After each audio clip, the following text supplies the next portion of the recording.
বাংলাদেশ জাতীয়তাবাদী যুবদল প্রতিষ্ঠাতা করেছিলেন শহীদ প্রেসিডেন্ট জিয়াউর রহমান 1971 সালে। তার ডাকে বাংলাদেশের জনগণ পাক হানাদার বাহিনীর উপর বাংলাদেশের জনগণ ঝাঁপিয়ে পড়েছিলেন। সেই শহীদ প্রেসিডেন্ট জিয়াউর রহমান বাংলাদেশের স্বাধীনতা ঘোষণা করেছিলেন। আমাদের দেশনেত্রী বেগম খালেদা জিয়া স্বৈরাচার সরকার এরশাদকে হটিয়েছিলেন 80-র দশকে। তদ্রূপ দীর্ঘ 17 বছর আমাদের বিএনপি ভারপ্রাপ্ত চেয়ারম্যান জনাব তারেক রহমানের নির্দেশে আন্দোলন সংগ্রামের মাধ্যমে ওই পেটাত্তা সরকার, জালিয়াতি সরকার, স্বৈরাচারী সরকার শেখ হাসিনাকে জুলাই আগস্টে আমরা বিতাড়িত করেছি।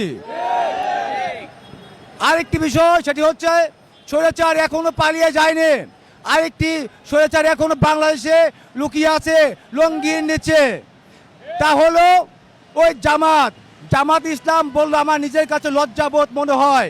জামাত ইসলাম বলা যাবে না, সে শুধু জামাত, অর্থাৎ কাতার অথবা সমান একটি লাইন। ওই জামাত ইসলাম নাকি বলেন, জামাত ইসলাম বলেন মন্দির, রোজা ও পূজা সেটি কি এক হতে পারে?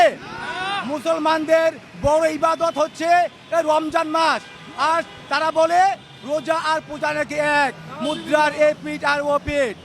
এই তারা বাংলাদেশের মধ্যে ইসলামের নামে অপপ্রচার করছে। বাংলাদেশের জনগণ ওই জামাতকে বিতাড়িত করবে এবং বাংলাদেশের জনগণ জামাতকে প্রত্যাহার করেছেন।